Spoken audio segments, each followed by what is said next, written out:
Well, I've been a pastor for over 25 years, and as a pastor, I have the privilege of guiding people through God's Word, explaining the implications in their lives of scriptural passages, maybe explaining a point of doctrine. And of all the questions that people raise, I can't remember anyone ever asking me if it's wrong to lie, cheat, steal, commit adultery, covet, murder, any of those.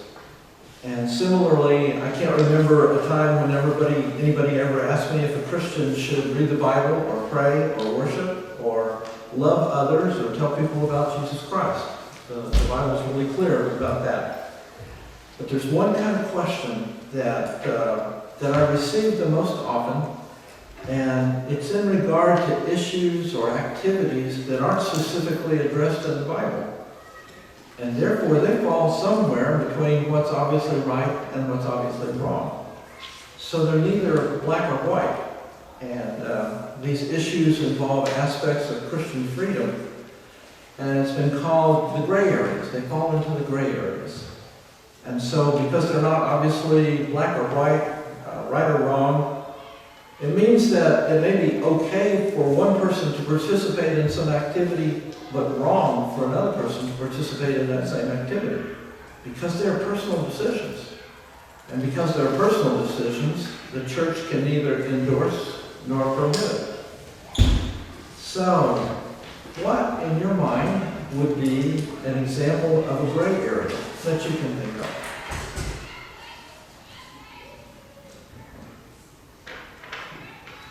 The Bible doesn't address it.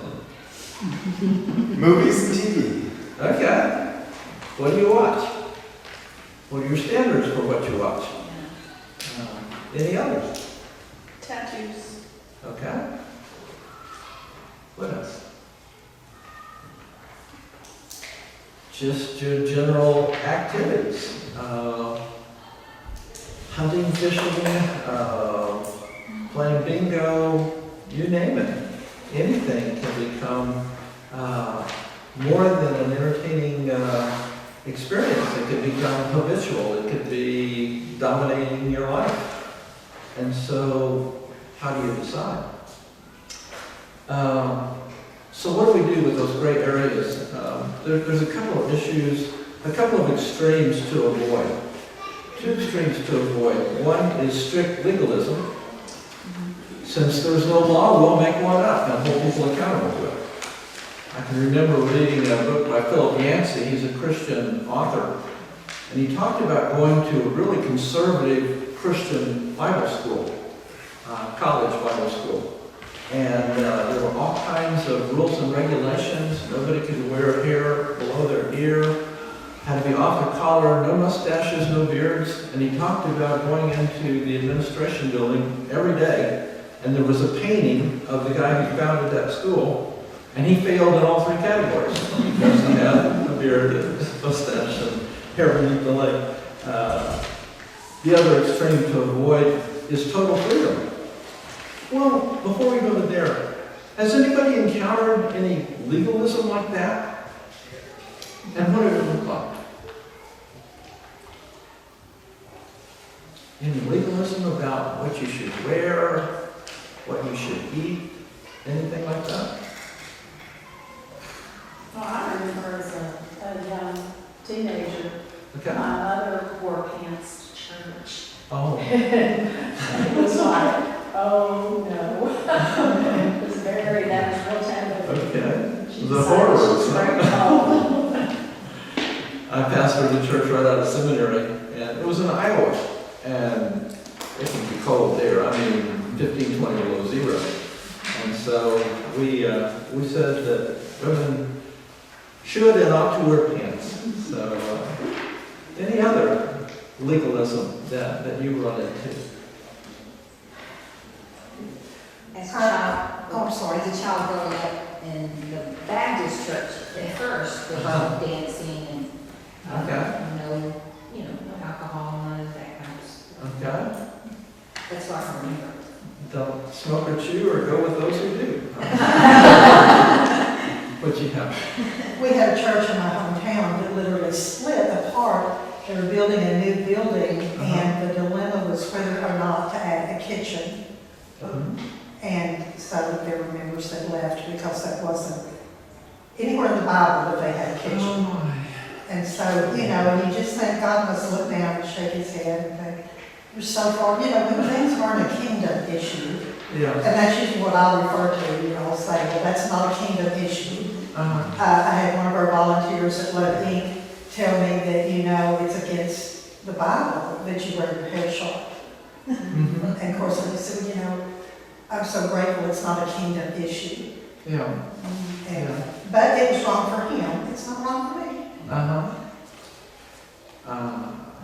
I remember one guy calling me about visiting our church, and he was a King James Bible only guy. And so this is the official, this is what God delivered, and I tried to explain to him even the King James was taken from the Greek manuscripts, and it didn't go anywhere, so he didn't come. Any others that you can think of? Okay. The other extreme to avoid, there's strict legalism, and the other side is total freedom. So some people would say the Bible doesn't address it, so you're free in Christ. It's my right, and I'm going to do it, regardless of the impact on others or the consequences. Anybody seen any abuses on that side of the question? Or you may stomp on somebody else's rights. Uh-huh. Okay. Any others? So we're more on the conservative side of the country. I had a Bible study group I was leading, and there were a number of people who felt strongly that you shouldn't commit to a certain amount of quiet time each day because you knew you'd fall short, and then you just feel guilty and fall into legalism. So they wanted to avoid any risk of legalism by not committing to any regular amount of Bible time. Oh my goodness. I was in a Bible study one time, and they were committed to having quiet times every day. But this guy decided to start his quiet time at 11:45 at night and go to 12:15 the next day. So he could get by on 4 quiet times and have a quiet time every day. So, silliness. Well, though it's true that the Bible doesn't address every specific issue in life, it does address all kinds of choices that we make with general principles and parameters that govern Christian freedom. Can you imagine what some of those general principles and parameters might be?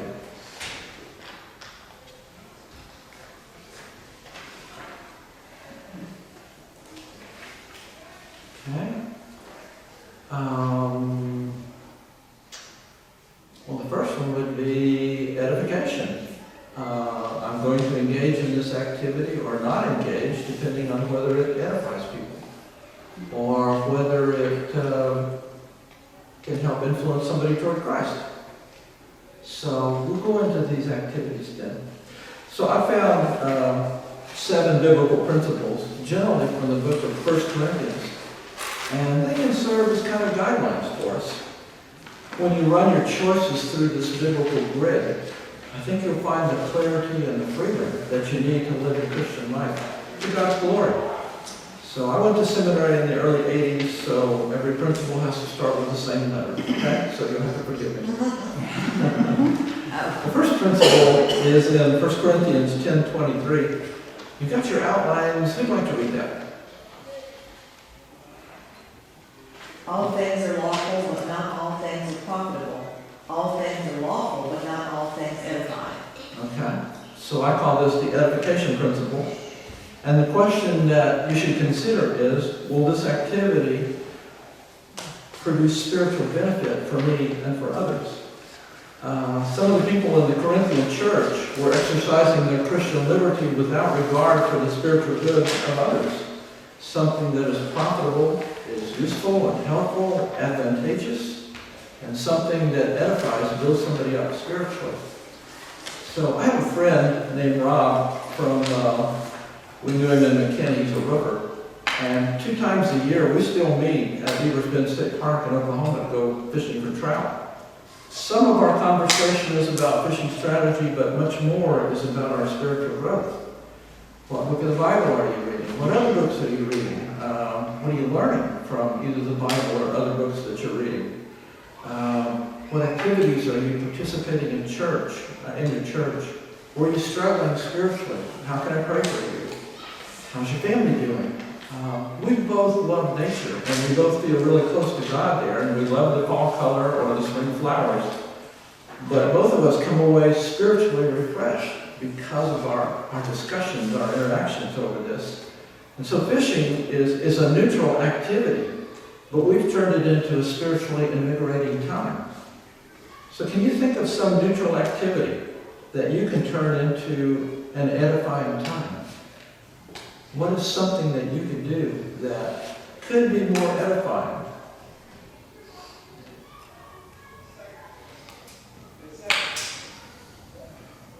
Think about some of the ladies that get together and they do quilts. I mean, what are you talking about while you do the quilts? Maybe you do running or jogging. What are you talking about as you're running and jogging? Racquetball, whatever your hobby is. You can turn it into something much more edifying by your conversations. Anything come to mind for you guys? What's something that you do that you could turn into a much more edifying time? Like that quilter you're speaking of, we do speak of the Lord when we're together. Yeah. Unfortunately, we have an atheist among us, so we not always can, I just feel like we can speak freely, but we do. We Yeah. do. We also pray before meals if we meet for a meal. Yeah. And she's respectful of that, Okay. but we always have that in the back of our minds, you know. Okay. We just hope that maybe someday she'll join us. Yeah. Your commuting time to Dallas. I mean, how can you turn that into an edifying time? Well, a lot of times I talk on the phone. And just but I have to say though, just yesterday, Josh and I, we drove to Tyler and back, and in the car, that's when we have our best time. And Yeah. talking about and discussing things, and he pulled up a program by Jen Marshall, and it was talking about heaven and that sort of thing. So we were listening to that and discussing that. Yeah. But anytime we go somewhere, that seems to be when we do our best talking. Okay. Good. All right. So whatever you're doing, is there a way that you can turn it into an edifying time? Okay. The second principle is in 1 Corinthians 6:12. Who'd like to read that? All things are lawful for me, but not all things are profitable.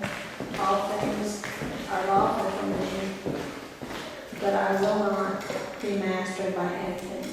Okay, thank you. So I call this the Enslavement Principle. And the question that you should consider is, will this activity lead to spiritual bondage?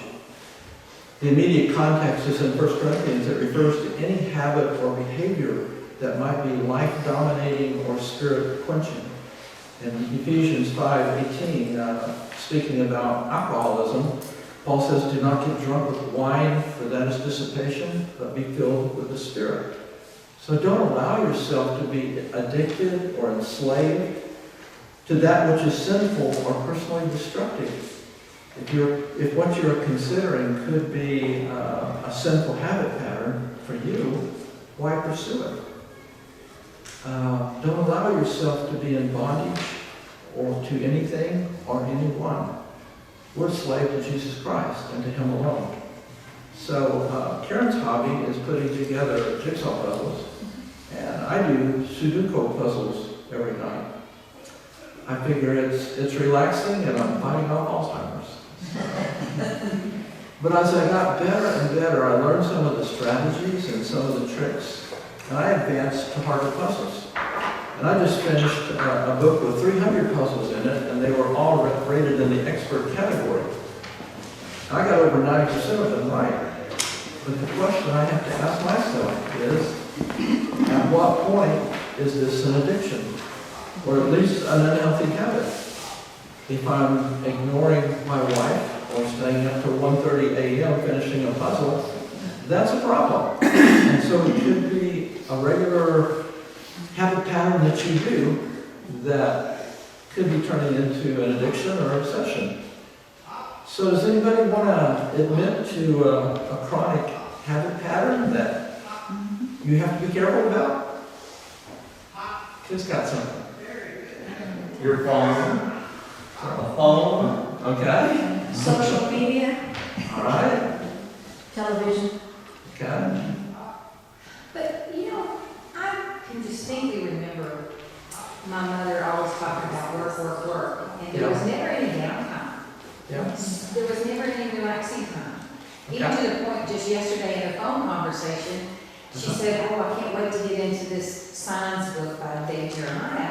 Yeah. And so she was real excited about it, but I've got to go do this, which was work. Yeah. She wouldn't allow herself the time to just sit and read something. Yeah. And that's the challenge of gray areas. So my issue is the news. I find it fascinating, and particularly when I'm procrastinating, I can read news for 2 hours. Yeah. I think it's healthy for me to know some part of what's happening in the world. I think, but similarly with the mental games, I think there's some evidence that some of that is cognitively good, but that's why it's a gray area to me is, playing some mentally challenging games is probably really good. Mm-hmm. Playing them to the exclusion or to the detriment of your marriage. Yeah. So when does it become a danger, an addictive habit? I mean, it's fine to go play golf. If you're playing golf every Friday night, all day Saturday, all day Sunday, that's a problem. And so, where is that? It can even be really good things. It can be Yeah. exercise, but if someone gets to the point where they're using that to define their value and how they look, and rather than using it as a tool to encourage their health or dieting, or, there's so many things that it just boils down to what is the motivation of the heart that we need to know when our danger lights are going off. And, like you said, work, we all have to work, Yeah. but Have you made an idol out of work? You can make an idol out of that. Well, I'm going to go hard at not doing it. Yeah. And so, like, the definition of health is being able to do the things you want to do, right? Like, that's a definition of health. Yeah. And for the Christian, like, we want to obey God and we want to have God be the center of our life. So I think where these gray areas become unhealthy is when they usurp that or, go before relationships that God has called us to influence. When the gray area things crowd out the things that God has placed for us to do. Well, if it's for crowding out Himself. God, it's no longer gray, okay? Yeah. I go for a walk almost every day, about 35, 40 minutes. I walk 2.5, 3 miles. And it's just for general maintenance, to keep my weight in a reasonable range. But I know some people who go to the health club and work 2 or 3 hours. And as Karen said, their whole self-image is based on their body and posing in the mirror and all that kind of stuff, So it can be a great activity. Taken to extreme, it becomes an addiction, obsession. So that's the questions that we have to ask ourselves. At what point is this more than just general maintenance of my body? So whatever you do, it can become an unhealthy habit pattern. Sudoku is not the only threat for me. Bluebell ice cream is another. I try not to even walk down the ice cream aisle at the grocery store. But we have found the Schwan delivery people, we have found a frozen yogurt bar, strawberry banana. It's only 90 calories. It's great. So I replaced Bluebell. The third principle is in 1 Corinthians 6, 19 and 20. So who's got that? Who'd like to read that? Jenny, you got that? You know, just said to myself, I don't like that verse. Sorry, Or do you not know that your body is a temple of the Holy Spirit who is in you, whom you have from God, and that you are not your own, for you have been bought with a price, therefore glorify God in your body. Okay. So I call this the exposure principle. And the question that you need to consider is, will this activity expose my mind or my body to defilement? In the immediate context in Corinthians, Paul is talking about sexual immorality, but he commands the Corinthians to avoid anything that might defile them. So ask yourself if the decision you're about to make will expose you to sinful debauchery, the fallen elements of our society. If it does, stay away from it. Anything that defiles your body or pollutes your mind should be avoided. So I'm like you. If there's a television show that causes a problem, turn it off. I can't watch too much cable news. It makes me angry. Because every show starts off with breaking news. It's not breaking news. It's the same story you've been leading with for the past 36 hours. So it's not breaking news. I can't watch the mixed martial arts fights. That's just too violent. Those people are trying to maim each other. So what does Philippians 4:8 tell us to focus our minds on? Whatever is true, whatever is honorable, whatever is right, whatever is pure, whatever is lovely, whatever is of good repute, if there is any excellence or anything worthy of praise, dwell on these things. So that's a command, so we can control what we think. So we must guard our minds and our eyes and our bodies. So, interaction time. What are some of the things that you have to be especially careful about?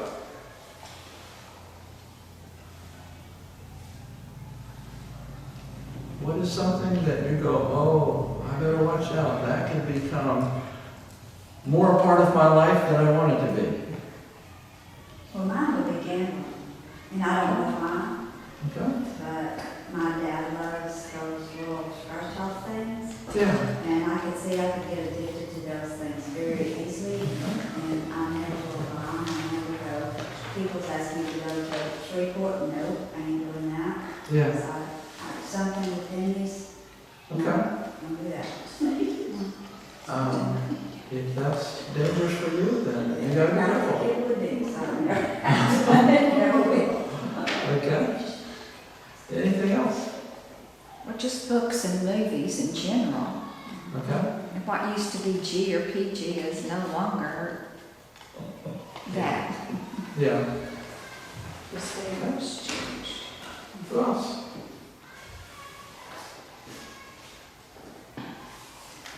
Would tattoos still fall under this? Tattoos? It could. I mean, I go to the gym, and there are people there that are, have a whole sleeve, Yeah.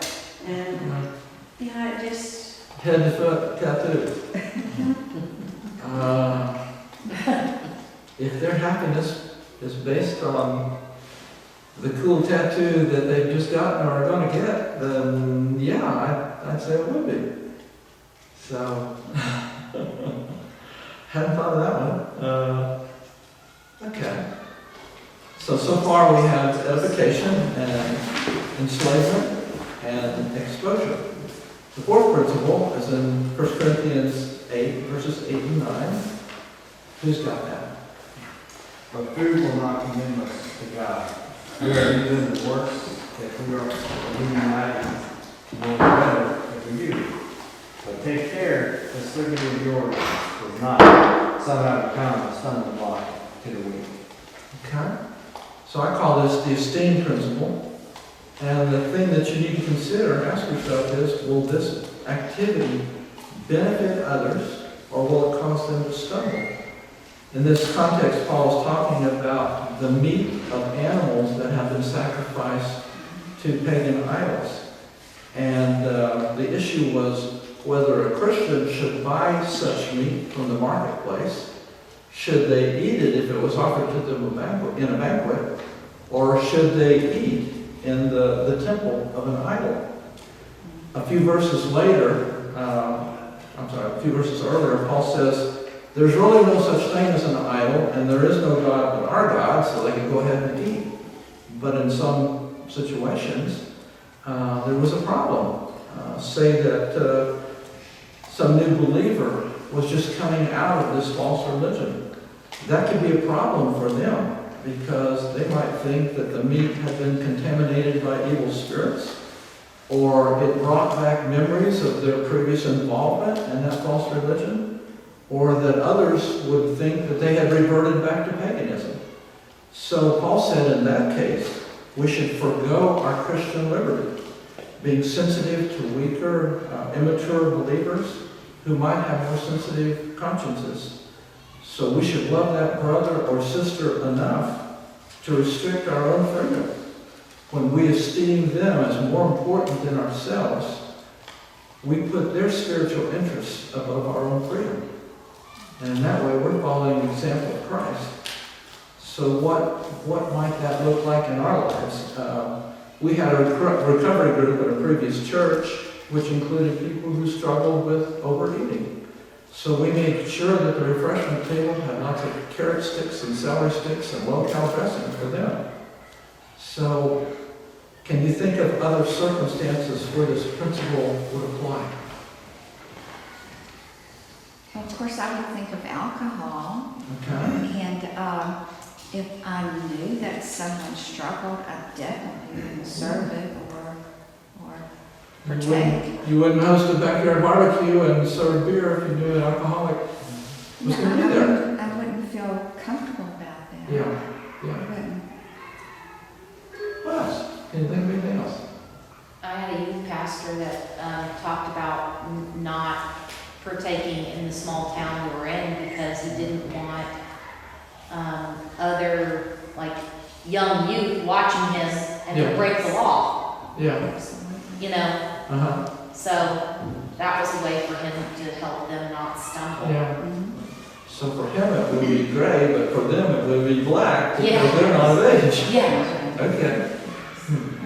With TV and movies and, shall we say, young males' hormones, often in communal settings, there are things that other people might not think are problematic, but they're choosing the movies. And Yeah. it has an effect. Okay. Good. And teaching young women to dress appropriately is the same principle of what you were just talking about. Being aware of how they're just looking pretty needs to be modest and Yeah. therefore not enticing their brother to stumble. Yeah. So you're really battling society and styles and all that kind of stuff there. Okay. I can remember in the church when I was a young person, finally the preacher asked the girls to wear slacks to church. Please. Yeah. Yeah. Okay. There's a flip side to this problem. There are some believers who are not weaker or immature. I call them professional weaker brothers. They are mature and they have made their decision in some gray area, but then they try to force you to adopt their decision. So in reality, they become legalists. My first ministry outside of, or just past seminary, was pastoring this little country church in Iowa. 40 people was a huge crowd. And I was there for 3 years, and the biggest problem I had was over Halloween. And we had this one godly old widow lady, probably in her 70s, and she wanted to invite the children of the church over to her house for a Halloween party. And in her mind, Halloween parties were dressing up like a clown or a princess and bobbing for apples or making popcorn balls or playing table games. That's her concept of Halloween. There was another younger woman in our church. Her concept of Halloween was entirely different. It was the devil's holiday, And why would you want to dress up? And why would you want to invite people into your home to celebrate that holiday? I mean, you're inviting demons to come into your home. Why would you want to do that? So, you've got two people clashing here with different ideas about Halloween. In this case, there's a passage in Romans chapter 14 that applies. Romans 14, verses 4 through 6. Who are you to judge the servant of another? To his own master he stands or falls, and he will stand, for the Lord is able to make him stand. One person regards one day above another, another regards every day alike. Each person is to be fully convinced in his own mind. He who observes the day observes it for the Lord, and he who eats does so for the Lord, for he gives thanks to God. And he who eats not for the Lord, he does not eat, and gives thanks to the Lord. So you do what God is calling you to do, and you do what God is calling you to do, and neither one of you are to judge the other. And so that can be a battle sometimes. Okay? The fifth principle, 1 Corinthians 10, 30 to 33. So who'd like to read that? Give no offense either to Jews or to Greeks or to the church of God, just as I also please all men in all things, not seeking my own profit, but the profit of many, so that they may be saved. Okay. So this would be the Evangelism Principle. And the question you should ask yourself is, will this activity further the cause of the gospel? You know, as those trying to bring people to Christ, we should always consider how our actions will affect our witness to the watching world. Paul was much more concerned with seeing sinners come to Christ than he was exercising his liberty. He was willing to set his freedom aside for the sake of the gospel. Whether we're aware of it or not, what we allow or disallow in our behavior affects our witness for God. It is an issue of testimony, what your life says about God to your friends, relatives, neighbors, co-workers, even strangers who might be watching you. So your testimony either tells the truth about God or tells a lie. I had a friend in McKinney who was a high school football coach. And because he was a high school football coach, he got free tickets to the state championship, which was in AT&T Stadium, Jerry's World, that place. And so the championship was between Duncanville and Allen. And so we went to the stadium and showed our tickets and got into the stadium, and we happened to be on the Duncanville side. So I looked at him and I said, we just became Duncanville fans. And so we yelled our hearts out for Duncanville and high-fived the Duncanville fans. And if I'd have known their school song, I would have sung it. But we really formed a cohesive unit, a real unity with the people from Duncanville.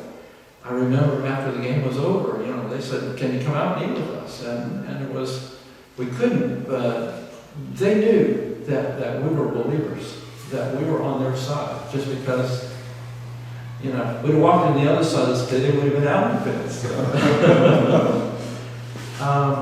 was another situation.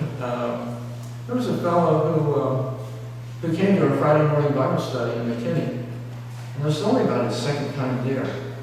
And he invited me to a crawdad well. I'd never been to one.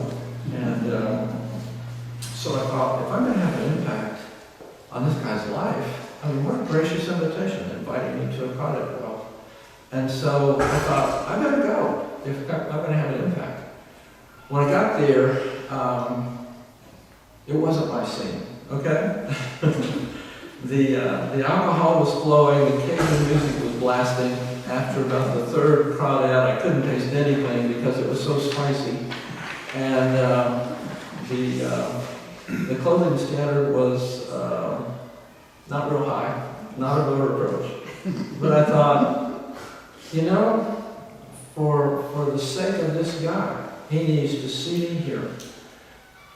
It could give me opportunities to talk to him later. Evangelism is more important than my preferences at this time and place. So, have you run into a situation like that?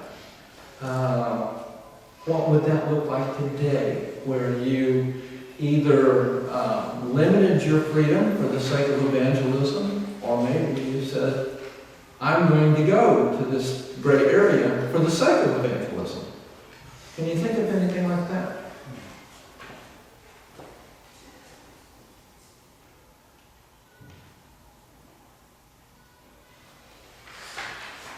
I can think of in college with friends that weren't believers and going to things with them and then coming to a point where I was like, I can't come any farther, you know? Mm-hmm. And that making a lasting impression on them Yeah. because they knew I still cared about them, you know, and that I wasn't judging them. I just couldn't keep going down the road with them. Yeah. But I did show up to things with them, you know. I was, Uh-huh. you know, on a track and cross-country team, and they would have times, you know, parties to get together, and, you know, I would go. Yeah. But there were things then that they would be like, we're going to go and do this now. And I'd be like, I'll see you later. Yeah. You know, like I can't do that, you know. Uh-huh. And so it was an interesting time in life of a time of like, okay, this I think I can go to. Yeah. That I think it's not faithful for me to go to, you know. Okay.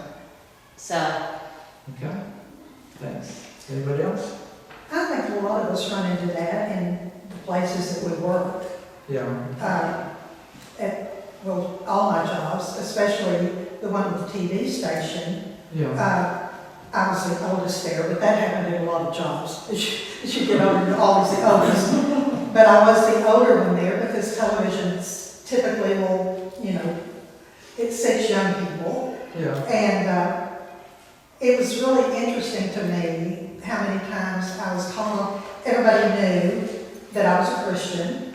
I speak about Jesus openly because he is my best friend, and it's just part of my conversation. Yeah. So it was certainly no secret.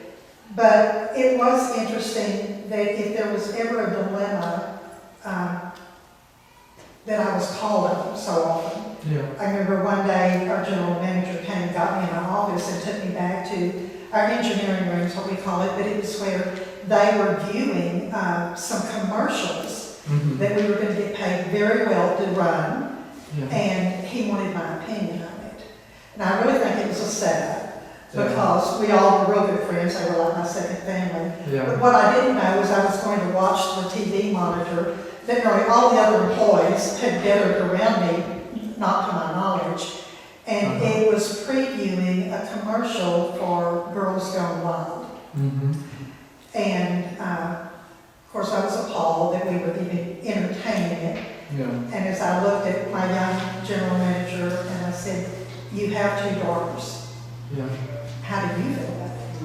Yeah. If it were your girls, Yeah. how would you feel about your girls seeing this on TV Yeah. and being influenced by it? Well, of course, everybody cracked up and started laughing because they knew what my answer was going to be. Uh-huh. But I do think in a workplace, it can become evident that you may be the only one there that is a Christian. So in little things like losing your temper, Yeah. patience, I think we have to be careful because people are watching when you don't even know them. Yeah. Some of them would love to see you slip, so they can justify their anger or losses and things like that. I can remember a couple of years ago, we had a brand new small group in a church we were in, and it was the NCAA basketball finals, and so some of them said, let's go to this sports bar and watch it. And so, would I go to a sports bar and watch it? Yes. If the sports bar was Hooters, no. And so it's the gray areas that you've got to make your judgment in. Okay. The 6th principle is in Romans 14:23. Paul writes, who's got that? Romans 14:23. I'll read that. Okay. The faith which you have as your own conviction before God. Happy is he who does not condemn himself in what he approves. But he who doubts is condemned if he eats, because his eating is not from faith. and whatever is not from faith is sin. Okay. So this is called the ethics principle. And the question to consider is, will this activity violate my conscience? Paul's point is it's dangerous to do anything that violates your conscience or causes you to doubt your actions, even if other Christians feel free to do that. We sin if we in any way act contrary to the convictions of our own faith and our conscience. If your conscience is troubled by something you're thinking about doing, don't do it. If you're not sure about it, don't do it. It's hard to overemphasize the importance of a clear conscience. And it's important to keep your conscience clear so that your relationship with God won't be hindered.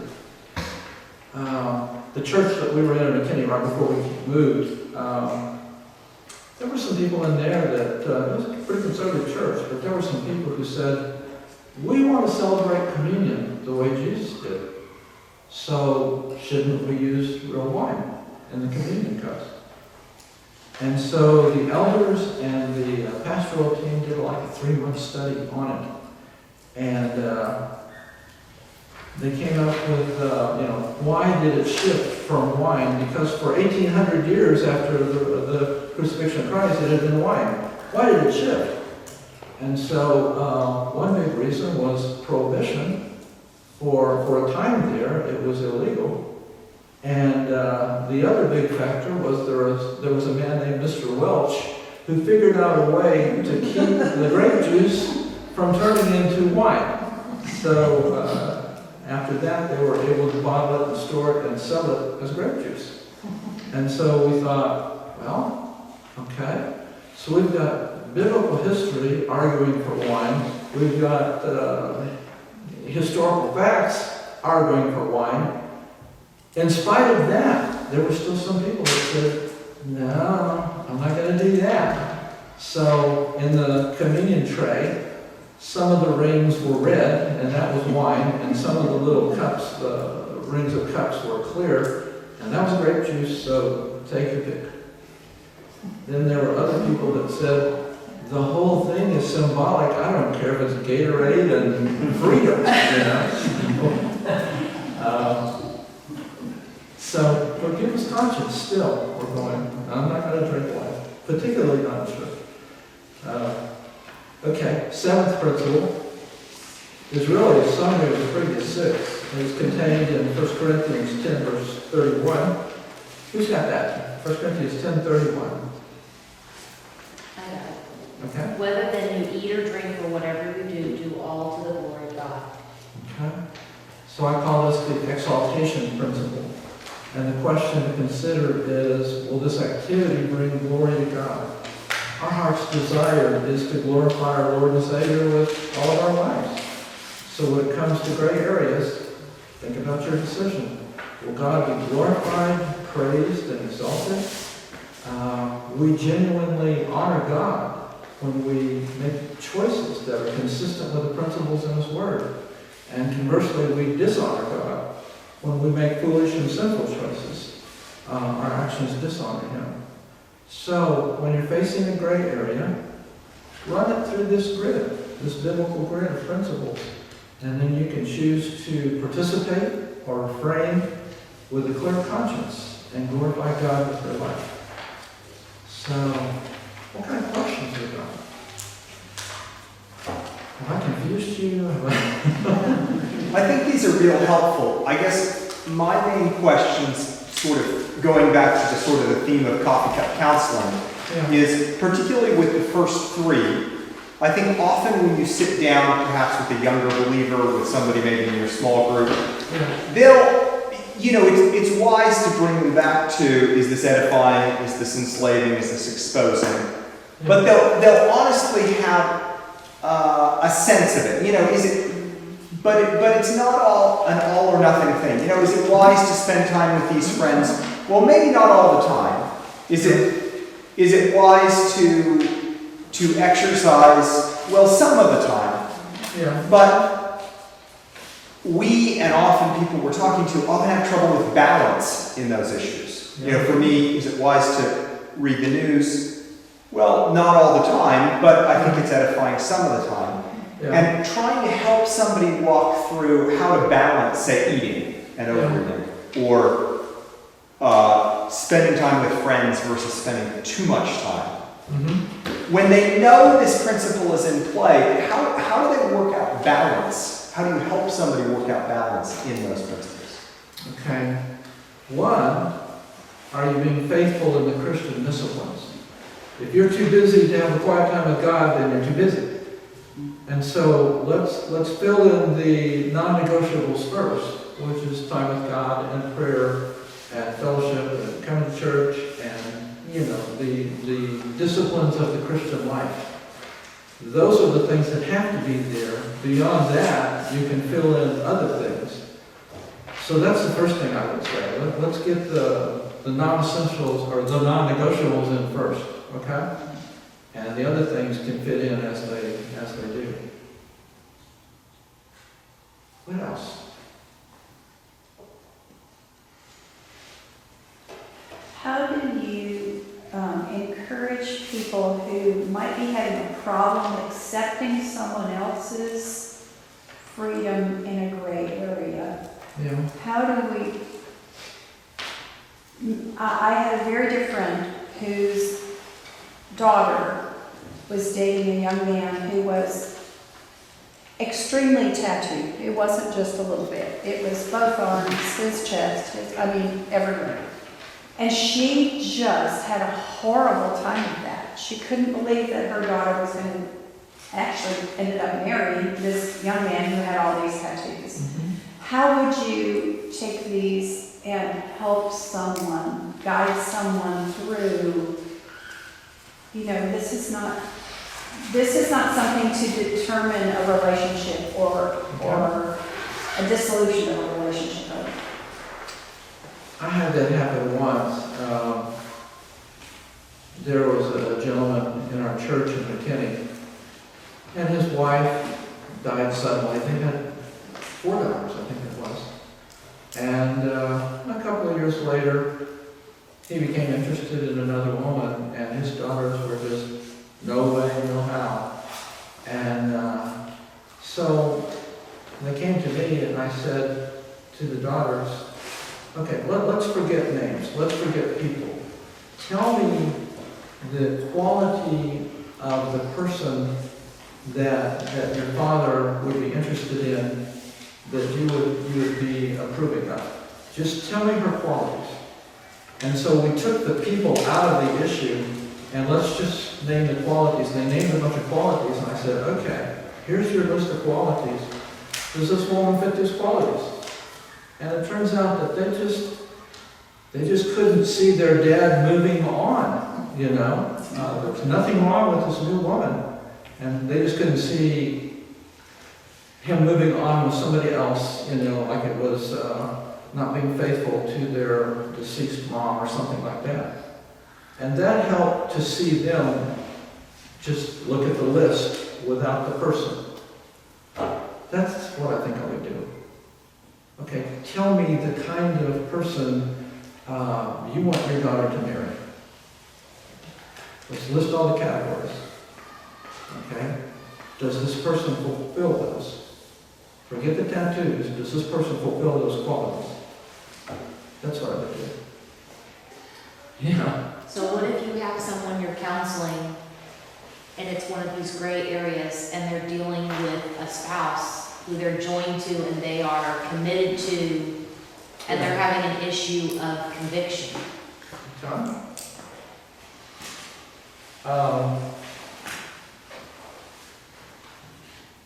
I have gray areas that are not Karen's gray areas, and vice versa.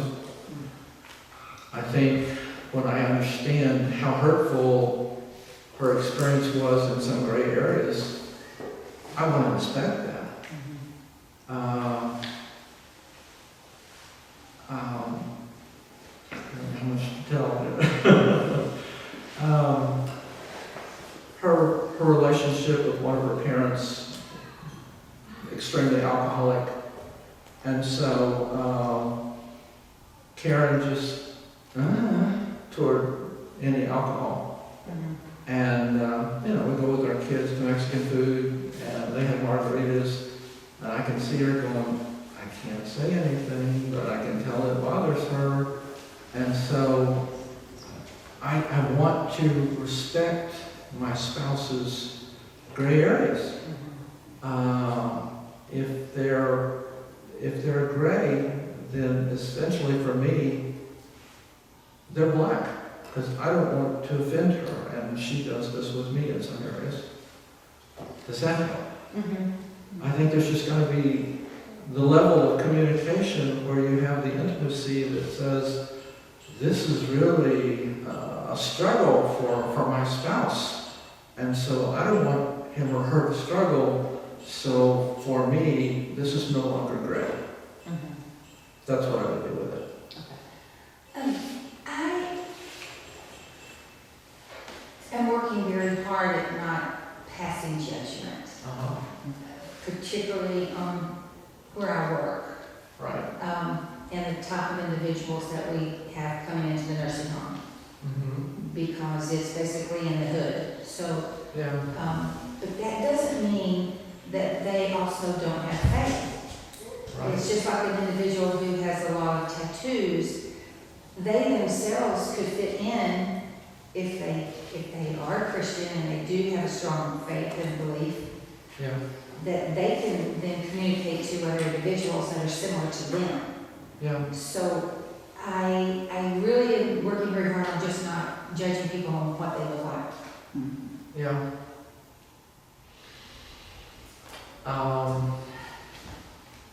And to be honest, it's kind of hard. Yeah, it is. I have to think that they're fitting in with their society, with their friends, with their neighbors, as long as it doesn't violate any Christian principles of morality, decency, then, okay. I mean, I'm watching the basketball games and some of these guys have the knots in their hairs coming up like that. Come on, you know? But that's their freedom. Would it be what I chose? No. Am I willing to look at their character and not their outward appearance? If not, then that's my problem. So, And it takes conversation. yeah, You can't just look at someone and say, and see that you're a Christian. yeah. You know, I have blonde hair, blue eyes, and so therefore I'm a Christian. It doesn't work that way. No, not at all. Well, and then on the other hand too, I have to remind myself sometimes, I cannot expect Christian behavior out of non-Christians. And so if some of the things that turn me off to someone, and then I find out they're non-believer, well, those things are not, they're unimportant. Yeah. Those are not the issue. The issue is how do I connect with them and communicate Christ? Yeah. But I think a big part of what you said is just that sense of that we judge people from outside and what we see on the outside. Because it's hard to get to know people on the inside. We are a superficial society for the most part. Yeah. So when getting back to the topic of this, for us, it's we have to remember people are looking at us from the outside too. And I think that's where we have to be careful. We have to be appropriate in ways that are going to be not offensive. We look funky to them too, so. Well, you know, we face this a lot. Before we go out on our visits with Love Inc., I mean, we're going into situations that are not good. And our deep felt prayer is that we will not judge them. You know, we're dealing with people that have made very bad choices many times, not all the time, but bad choices put them in that situation. But that's still not for us to judge. And it is hard. I think the only one that I don't know if it was judged as much as ran from the situation, is a client that I was helping that was recently out of prison and went back to jail for a while. And then when she got out, she moved in to a guy's house that was still in jail, and he was a devil worshiper. I had never, in my experience, come upon, have you come upon that? Not that one. I had never, ever, and I would pick her up and take her to the food bank. But one day when we were out, she mentioned to me that he had a large cross in his living room that was upside down. He did have a Bible, a satanic Bible. And so, I was torn between helping her, and told her, you need to get out of there, because to me, those kind of things, you run as fast as you can from. Yeah. I don't want to be around where demons are. And so it wasn't judging as much as drawing a line, and I would pick her up at a store, and I would still take her. I would drop her off with her, but I could not participate in that. It's a fine line because I loved her. She was trying to do the right thing, but she was in a real bad place. So, Yeah.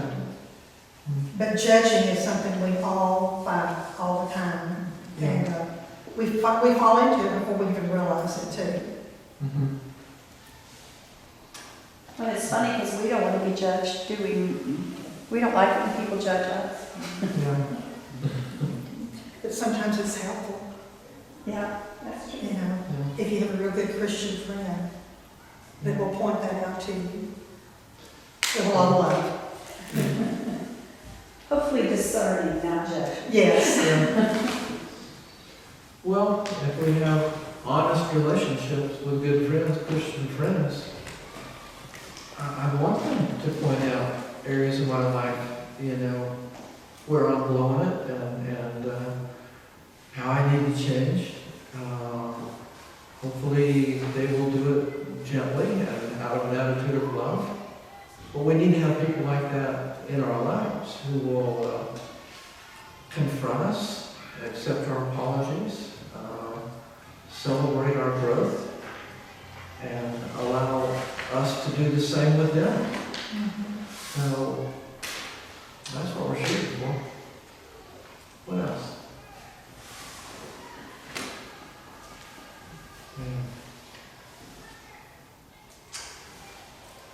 If you need to ever talk to me or Karen, we're open to that possibility.